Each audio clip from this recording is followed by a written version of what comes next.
بسم الله الرحمن الرحیم. سلام هموطنان عزیز، امیدوار هستم جور و صحت باشید. باز هم من از طرف آنلاین لرن یوتیوب چینل در خدمت شما هستم. دوستان عزیز، امروز باز هم چند جملات همراهتان شریک می سازیم که ما و شما روزمره در زندگی خود از ایشان زیادتر استفاده می کنیم. بیایید درس خود را شروع کنیم. یک بار دیگر یادآوری می کنیم اگر شما می خواهید زبان پشتو را بیاموزید، لطفاً چینل ما را آنلاین لرن سابسکرایب کنید و ویډیو لایک و شیر را فراموش نکنید. ګرانو دوستانو، زموږ یوټیوب چینل ته ښه راغلاست. په دې هیله چې ټول به روغ جوړ او خوشحاله یاستئ. دا دی زه یو ځل بیا نن ستاسې په درانه خدمت کې حاضر یم. نننی درس چې دا زموږ د دري ژبې زده کړې باره کې دی. نو دوستانو، نور مو وخت نه نیسم.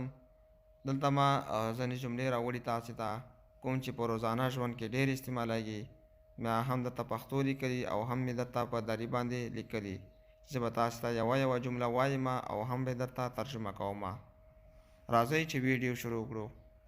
د ویډیو شروع کېدو نه مخکې که تاسو زموږ یوټیوب چینل آنلاین لرن نوي سبسکرایب کړئ، نو هیله او خواهش درنه کوم چې زموږ چینل در سره سبسکرایب کړئ او زموږ ویډیو نورو دوستانو سره شریکه کړئ. ښه، راځو خپل درس ته. لومړی جمله: من شما را تدریس دری می کنم. من شما را تدریس دری می کنم. زه تاسو ته د دري درس درکوم. یا زه تاسو ته د دري درس یا دري تدریس کوم. لکه څنګه چې دوستانو زه اوس تاسو ته دغه چینل له لارې تاسو ته تدریس کوم، نو دغه زه داسې تاسو ته ویلی شم چې من شما را، زه تاسو ته تدریس دری می کنم، د دري درس درکوم یا د دري تدریس کوم. ښه، دویمه جمله: من او را دیروز در پارک دیدم.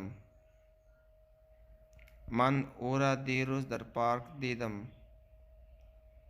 ما هغه پرون په پارک کې ولید. لکه څوک تا نه پوښتنه کوي چې احمد چېرته و، احمد کجا بود، نو ته جواب کې مطلب ورته وایي چې ما هغه پرون په پارک کې ولید. من او را دیروز در پارک دیدم. من او را، ما هغه، دیروز پرون، در پارک دیدم، په پارک کې ولید. دریمه جمله: ساحل به من نگاه می کند. ساحل ما ته ګوري. یو چا ته وایي چې هغه وګوره ساحل ما ته ګوري.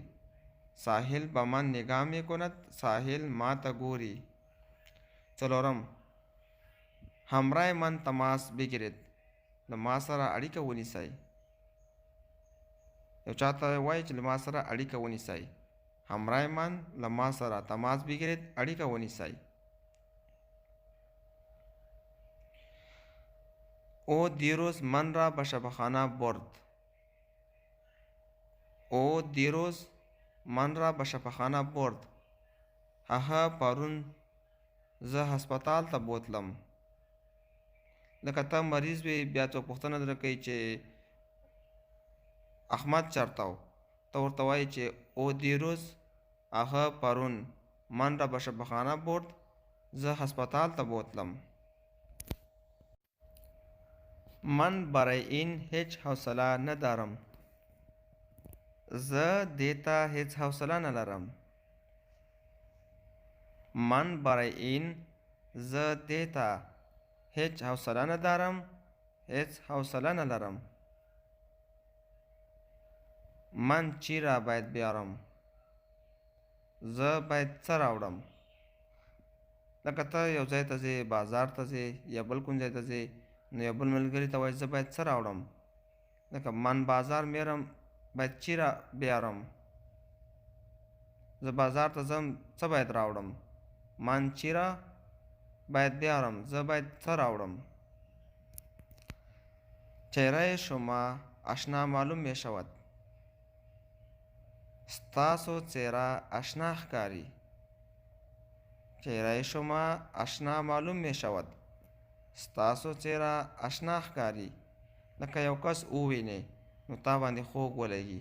داسې ښکاري لکه تا مخکې لیدلی، نو هغه ته وایي چې چهره شما ستاسو څیره اشنا معلوم می شود، اشنا ښکاري. داسې ښکاري چې ته پېژندګلوي، مخکې مې تا سره لیدلي، نو په دې وخت کې دا استعمالیږي. ها، من گرسنه هستم. زه وږی یم. یو کس ته وایي زه وږی یم، من گرسنه هستم. فارسی کې به وایي چې من گرسنه هستم، زه وږی یم. وروستی جمله: آیا شما من را میشناسید؟ آیا تاسو ما پیژنئ؟ آیا شما من را میشناسید؟ آیا تاسو ما پیژنئ؟ یو کس سره ووینې او هغه ته وایي، فارسي کې به هغه ته وایي چې آیا تاسو ما پیژنئ، نو فارسي کې به څنګه وایي؟ فارسي کې داسې ورکېږي چې آیا شما من را میشناسید؟ آیا تاسو ما پیژنئ؟ آیا تاسو من را میشناسید؟ ما پیژنئ؟ دوستانو، نننۍ ویډیو زموږ همدومره وه. په دې هیله چې زموږ ویډیو مو خوښه شوې وي.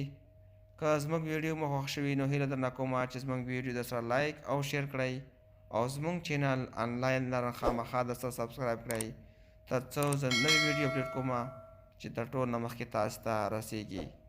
موږ ته اجازت راکړئ در بلې ویډیو د الله په امان.